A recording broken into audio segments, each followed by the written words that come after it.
Hi everyone, जय हिंद।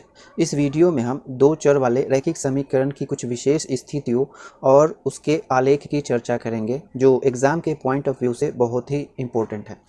एक दो चर वाले रैखिक समीकरण का आलेख एक सरल रेखा होती है जिसे दो लंबवत अक्षों के सापेक्ष प्रदर्शित किया जाता है। यह आलेख अक्षों को काटते हुए गुजरता है जिसके कारण कुछ विशेष स्थितियाँ उत्पन्न होती है जिसकी चर्चा हम इस वीडियो में करने वाले हैं। तो शुरू करते हैं यह वीडियो।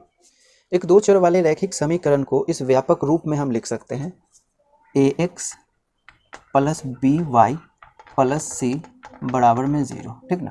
तो ये दो चर वाले रैखिक समीकरण का व्यापक रूप है। इसके कुछ उदाहरण हम ऐसे देख सकते हैं जैसे कि 2x प्लस 3y प्लस 5 बराबर में 0, या फिर 3x माइनस 4y बराबर में कितना ले लें, कुछ भी, -5 -6 या +6 जो भी। तो ये क्या है, समीकरण। इसी प्रारूप के आधार पर ये दो समीकरण है। ठीक ना।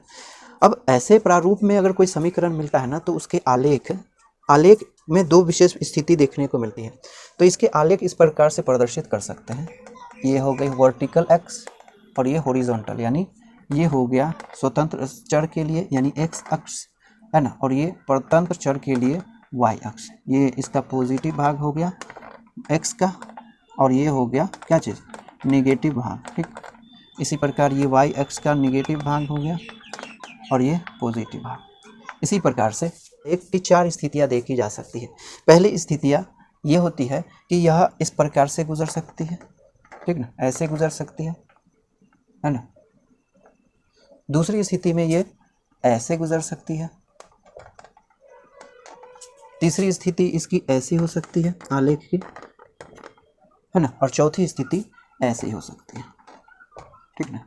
तो ये चार स्थितियां देखने को मिलती हैं, है ना। इस प्रकार के जो भी समीकरण हमें मिलते हैं उसके आलेख इन चारों में से कोई एक हो सकता है। ठीक ना। तो इन स्थितियों को अगर हम गौर करें तो हमें दो बातें सामने आती है इस समीकरण से रिलेटेड, है ना। यानी इस प्रकार के जो भी समीकरण मिलते हैं उसके आलेख में दो बातें हम यहाँ गौर कर सकते हैं। पहली बात कि आलेख हमेशा दो अक्ष को काटते हुए गुजरती है। दो अक्ष को हमेशा काटते हुए गुजरती है ना। यानी इस प्रकार के जब भी समीकरण मिलते हैं तो उसके आलेख दो अक्ष को क्या करती है, काटते हुए गुजरती है। इस प्रारूप में जब भी समीकरण मिलता है तो उसके आलेख क्या होते हैं कि दो अक्ष को काटते हुए गुजरती है। ठीक। और दूसरी स्थिति हम यह देख सकते हैं, क्या, दूसरी स्थिति देख सकते हैं कि इस प्रकार के समीकरण का आलेख, है ना, इस प्रकार के समीकरण का आलेख कभी भी मूल बिंदु से नहीं गुजरता। मूल बिंदु से नहीं गुजरता, यानी यह है मूल बिंदु। यहाँ से हम देख रहे हैं कि यह आलेख मूल बिंदु से हटा हुआ है, मूल बिंदु से हटा हुआ है। सभी स्थितियों में मूल बिंदु से ये आलेख क्या है, हटा हुआ। ठीक ना। तो इस प्रकार के जब भी समीकरण मिलते हैं तो उसके आलेख पे दो स्थिति देख सकते हैं। पहली स्थिति ये कि आलेख कभी भी मूल बिंदु से नहीं गुजरता। दूसरा, आलेख हमेशा दो अक्ष को काटते हुए गुजरता है। ठीक। तो आप इसे नोट करें।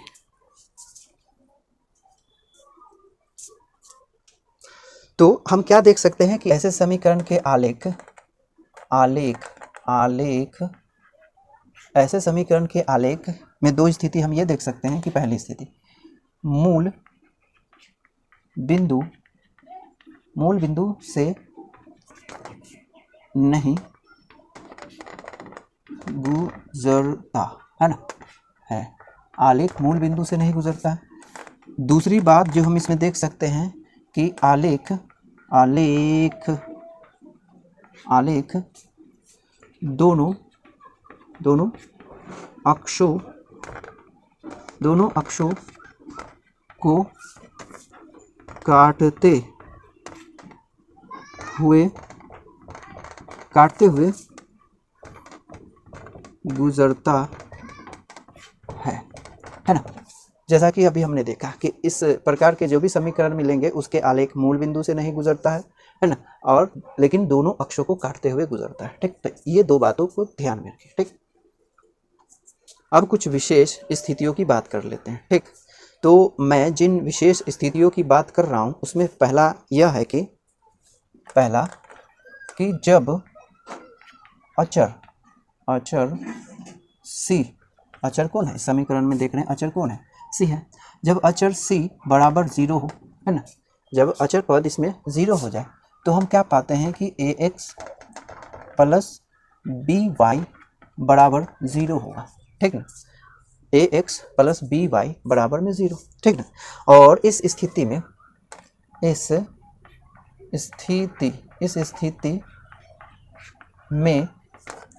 आलेख, किसका आलेख, समीकरण का आलेख क्या होगा, सदैव है ना, सदैव या हमेशा मूल बिंदु से गुजरता है। बात समझे, यानी कभी भी समीकरण इस प्रारूप में हो, यानी अचर पद 0 हो, है ना, तो समीकरण का जो आलेख होता है वो आलेख हमेशा मूल बिंदु से होकर के गुजरता है। इसे हम ऐसे समझ सकते हैं। तो इस स्थिति में आलेख सदैव मूल बिंदु से गुजरता है, वो इस प्रकार से, ठीक ना, मूल बिंदु से होकर के गुजरता है ऐसे, ठीक।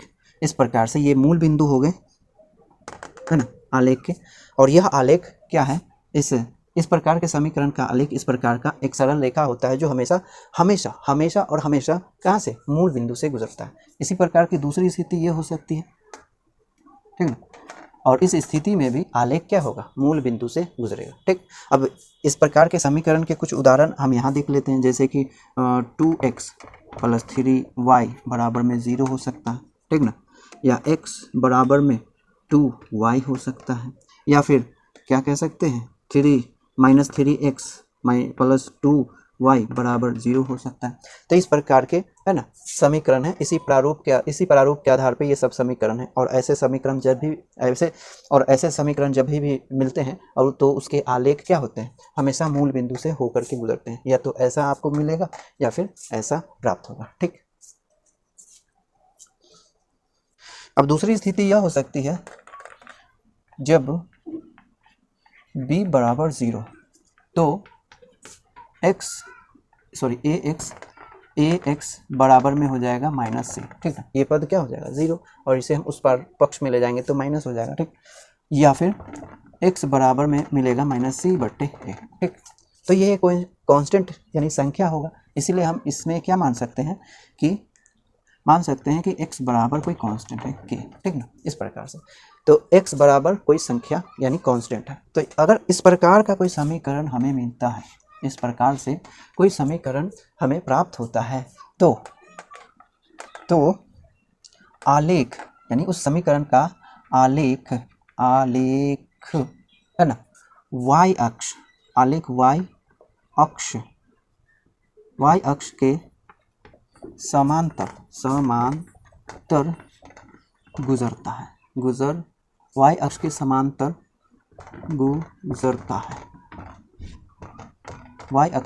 समांतर गुजरता है, जैसे तो आलेख y अक्ष के समांतर गुजरता है, यानी इस प्रकार से हो सकता है एक, है ना, इस प्रकार से, जहाँ ये क्या होगा x बराबर, यहाँ x बराबर क्या हो सकता है, ये k हो सकता है ना।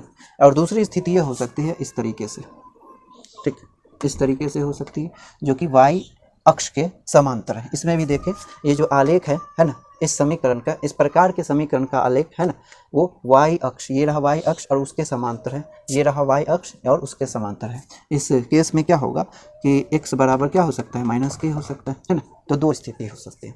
तो इस प्रकार जब भी समीकरण मिलता है तो उसके जो आलेख होते हैं हमेशा y अक्ष के समांतर होते हैं, y अक्ष के समांतर। इसके कुछ एग्जाम्पल हम देख सकते हैं, जैसे x बराबर 2, या फिर x बराबर -3, या फिर x बराबर 5/2, या x बराबर कुछ भी क्या मान सकते हैं, -2 भी मान सकते हैं। तो इस तरीके के जब भी समीकरण मिलेंगे, ये रहे x बराबर, है ना, x बराबर 2, x बराबर -3, x बराबर 5/2। तो जब भी इस प्रकार के समीकरण मिलते हैं तो समीकरण का आलेख जो है ना, इस प्रकार के जब भी समीकरण इस प्रारूप में मिलेंगे तो उसके आलेख हमेशा y अक्ष के समांतर मिलेंगे, ठीक। तो आप इसे नोट कर लें। अगली स्थिति ये हो सकती है कि जब समीकरण में a बराबर 0 मिले, ठीक ना। जब a बराबर 0 मिले तो क्या होगा, by बराबर में -c हो जाएगा, है ना। और b का वैल्यू हमें, यानी y का वैल्यू हमें मिल जाएगा -c/b हो सकता है, जिसे हम क्या मान सकते हैं, कोई कांस्टेंट मान सकते हैं k, ठीक ना। तो y बराबर k हो गया, तो इस प्रकार का भी कोई समीकरण हमें, इस प्रारूप में कोई समीकरण हमें मिल सकता है ना। तो इसके जो आलेख हैं, है ना, इसके आलेख, तो आलेख यानी इस प्रकार के समीकरण का आलेख, आलेख हमेशा क्या, हमेशा x अक्ष के समांतर गुजरता है। ठीक, जैसे तो इसमें भी दो स्थितियां हो सकती है। पहली स्थिति कि इस प्रकार का समीकरण जब भी होगा तो उसके आलेख, है ना, x अक्ष के समांतर गुजरेगा, इस प्रकार से, ठीक ना, इस प्रकार से, जहाँ ये बिंदु क्या होगा, ये बिंदु होगा y बराबर कोई कांस्टेंट k हो सकता है, ठीक ना, यहाँ पे k मान लिया। और दूसरी स्थिति ये हो सकती है इस प्रकार से, ठीक ना, इस प्रकार से, यहाँ पर ये जो बिंदु है, ये बिंदु, ये क्या हो सकता है, y equal to minus k हो सकता है, ठीक ना। तो अगर हमें इस प्रारूप में कोई समीकरण मिलता है तो उसके आलेख, है ना, या तो इस प्रकार से या फिर इस प्रकार से, ठीक। अब इसके कुछ उदाहरण हम देख लेते हैं, जैसे कि y बराबर -3 हो गया, या फिर y बराबर क्या +4 हो गया, या फिर y बराबर कितना 3/2 हो गया, या y बराबर कितना x तो नहीं हो सकता क्योंकि कांस्टेंट चाहिए, है ना, तो हो सकता है 1/2 -1/2 हो गया। तो इस प्रकार के समीकरण जब भी मिलते हैं तो उसके आलेख हमेशा क्या होगा, x अक्ष के समांतर होगा, ठीक। अब अगली स्थिति है क्या, कि जब अचर c बराबर 0 तथा b बराबर 0 हो, तो इस कंडीशन में क्या होगा कि x बराबर हमें क्या मिल जाएगा, 0 हो जाएगा, ठीक ना। ये एक प्रारूप मिलेगा समीकरण का, ठीक। अगर कभी भी समीकरण में, है ना, अचर पद 0 हो, यानी c बराबर 0 हो, तथा साथ ही b बराबर ये वाला पद, यानी ये b गुणांक भी 0 हो, तो ये पूरा 0 हो जाएगा, जिसके कारण क्या होगा, इस प्रकार की स्थिति होगी, ax बराबर कितना, ax बराबर 0 हो जाएगा, ठीक ना। तो दोनों तरफ हम a से भाग कर सकते हैं, तो हम देख सकते हैं कि x बराबर कितना मिल जाएगा, 0 हो जाएगा, ठीक ना। तो ये प्रारूप, है ना, सामने होगा जब अचर पद 0, है ना, और b भी 0, ठीक ना, b यानी y का गुणांक भी 0 हो, तो इस प्रारूप का समीकरण मिलेगा, ठीक ना। तो इस स्थिति में तो समीकरण का आलेख की क्या स्थिति होगी, आलेख की स्थिति यह होगी कि आलेख y अक्ष को प्रदर्शित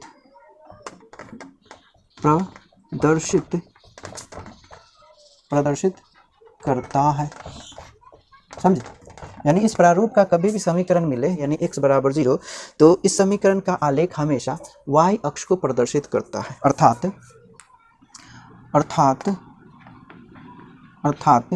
आलेख y अक्ष के समानुपाती होता है, समझे, समानुपाती होता है। यानी इस प्रारूप में जब भी समीकरण मिलता है तो उसका आलेख y अक्ष को रिप्रेजेंट करता है, या फिर y अक्ष को, इसे ही कह सकते हैं y अक्ष के, है ना, समानुपाती होता है, ठीक ना, y अक्ष के समानुपाती होता है। जैसे कि ये है एक्सिस, ठीक ना, इस प्रकार से x, ये x और ये भी x, ये y और ये भी y, ठीक ना।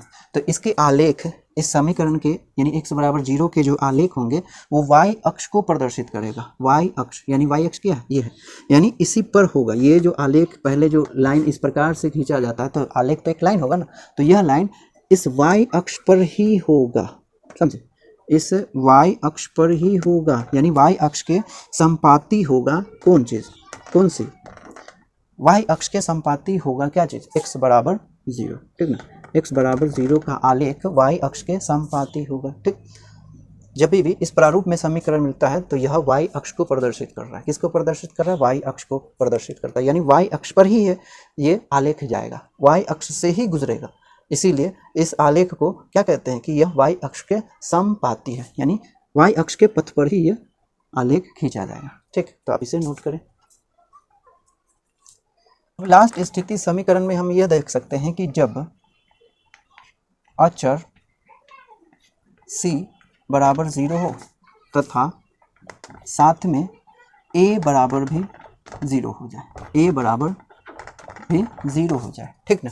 तो इस कंडीशन में क्या होगा, इस कंडीशन में हमें मिलेगा क्या कि y बराबर 0 मिल जाएगा, है ना। यानी ये वाला 0 हो जाए और साथ में c 0 हो जाए तो y बराबर में 0, y को हम उस पार ले जाएंगे तो y बराबर कितना मिल जाएगा 0। तो हमें समीकरण इस प्रारूप का दिखाई देगा, ठीक है, यानी y बराबर हमें 0 दिखाई देगा, है ना। और इस केस में आलेख, किसका आलेख, इस समीकरण का आलेख x अक्ष को प्रदर्शित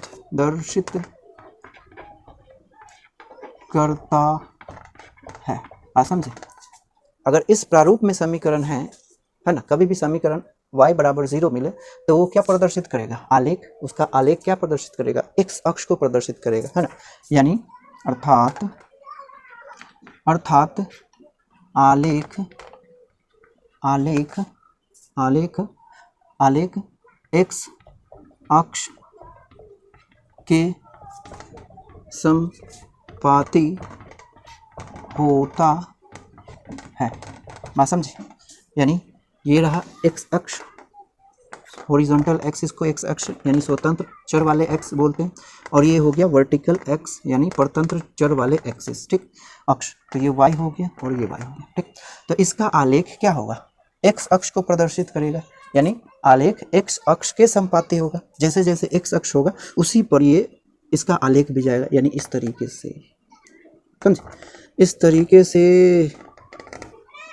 तरीके से इसी के संपाती होगा। जहाँ भी जाए, जहाँ तक जाए x अक्ष पर ही इसका आलेख होगा, ठीक ना। तो ध्यान रहना चाहिए आपको, ठीक। तो ये हो गया क्या चीज़, ये जो हो गया ये y बराबर क्या हो गया 0 के आलेख होगा, ठीक। तो आशा करता हूँ कि आपको समीकरण के सभी स्थितियों के बारे में अच्छे से समझ में आया हो और हर स्थिति में समीकरण के जो आलेख हैं वो भी भरपूर समझ में आया हो, ठीक। नहीं समझ में आया तो एक बार फिर से रिपीट करके देखें, ठीक ना। तो मिलते हैं नेक्स्ट वीडियो में एक नए कॉन्सेप्ट के साथ। Till then be continue and keep learning. Thank you for watching my video.